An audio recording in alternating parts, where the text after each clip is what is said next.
Hi, J.O. Wilson. It's Miss Beazer, and today we're going to read a short story called Ice Cream Man: How Augustus Jackson Made a Sweet Treat Better. This is written by Glenda Armand and Kim Freeman and illustrated by Keith Mallet. And I love ice cream, so let's find out more.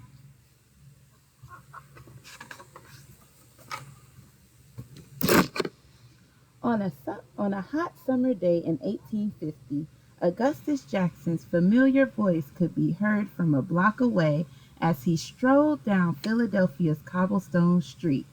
He pushed his cart and sang his familiar tune. It's hot, hot, hot. Come on and cool down. Oh, Gus has the greatest ice cream in town.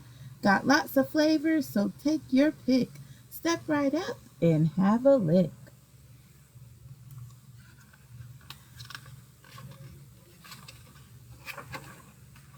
Ice Cream Man! The children shouted as they came running. Ice Cream Man! Augustus Jackson stopped and greeted them with a smile. That's right, he thought. I am the Ice Cream Man. For him, it was a dream come true. The children gathered around the cart. Each in turn handed a penny to the Ice Cream Man.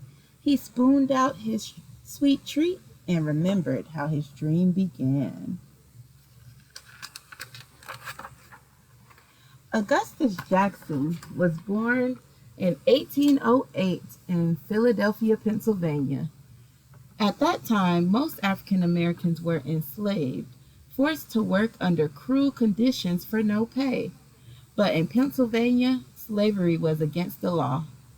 So while Augustus and his family were free, they were also poor. They worked together in their garden and raised chickens for food.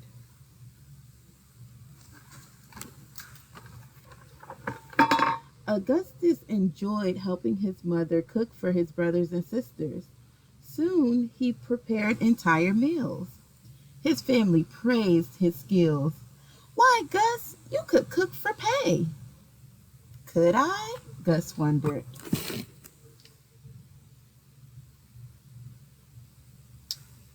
Could this be a way to help my family? He began to dream of becoming a professional cook. One day, when he was only 12 years old, Gus decided to follow his dream.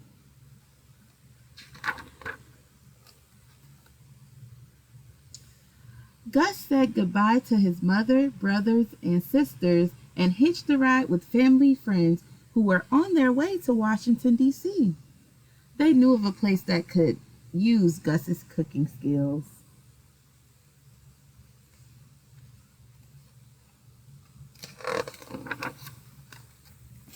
When Gus arrived, he didn't waste any time. He applied for a job at the White House. Gus met Jenny Gus met Jenny Trigger, the head cook. He learned that even though she was enslaved, Jenny ran the kitchen.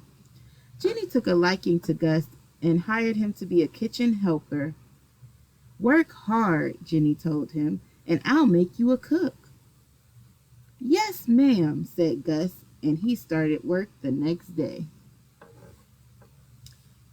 Gus milked the White House dairy cows. He tended the garden. He roasted meats over the fire in the kitchen fireplace. And at night, he slept in a room for both free and enslaved servants.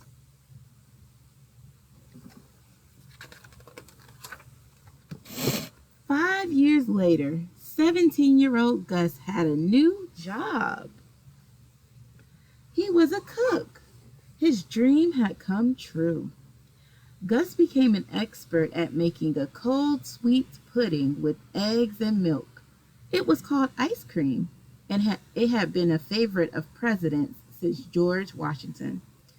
Gus made the sweet treat in an ice cream machine, a wooden bucket with the metal canister inside.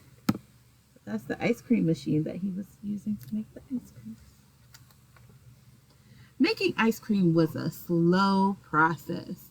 Gus had to time it just right so it would be ready when dessert was served.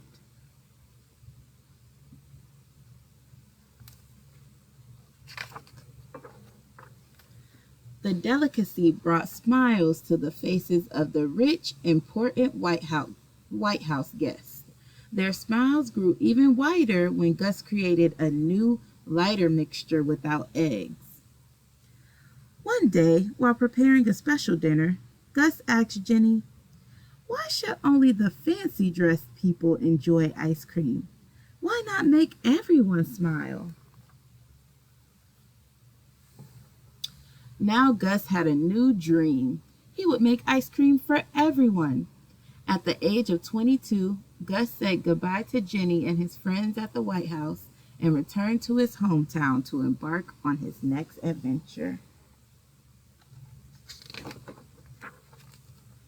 Back in Philadelphia, Gus opened his very own ice cream parlor.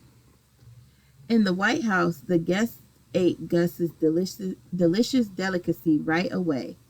Now that he had a shop, he had to make his ice cream last longer. So he spooned it into a quart-sized tin and placed the tins in buckets filled with chipped ice.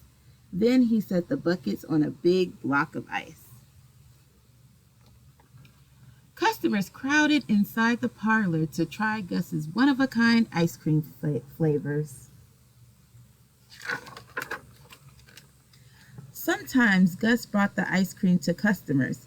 He pushed his cart down the Goodwater Street, chanting merrily, ice cream, come and taste.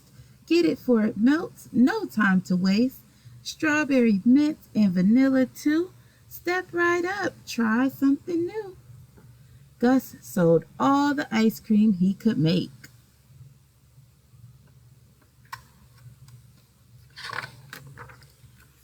Gus's success inspired other people to open ice cream parlors too, but no one could make the ice cream as frosty, smooth, and sweet as he could.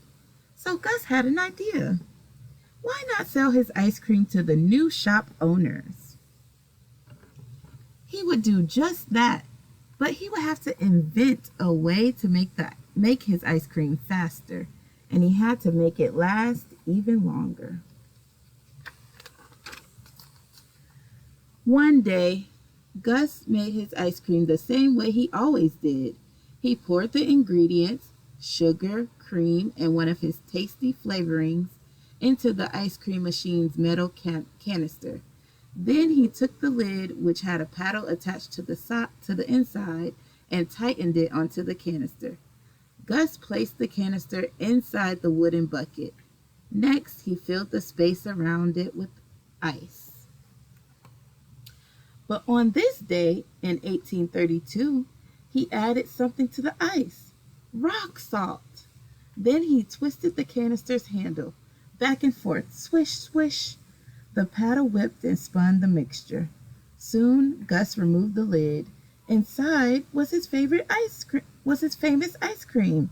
He had made it in half the time.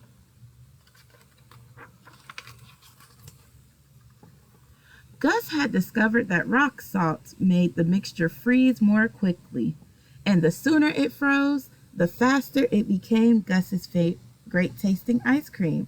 So he made more and more, and he created new flavors. Back and forth, butter pecan. Back and forth, rum raisin. Back, swish, swish, chocolate. Now Gus could make enough ice cream for the new shop owners and his regular customers too. The shop owners paid the enormous sum of $1 a quart, but it was worth every penny.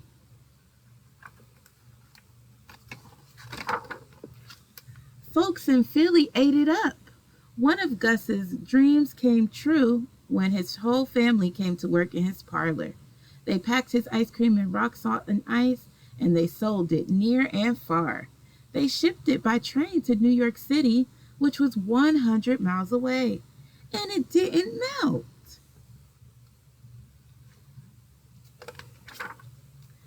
Gus's thoughts came back to the present. He finished spooning out the ice cream to his eager customers. He had realized his dream and more, but even better, Augustus Jackson made people smile.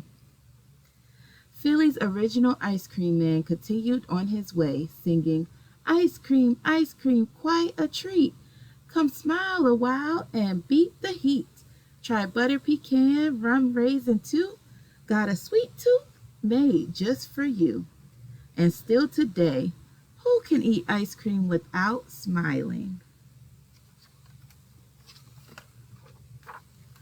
The end.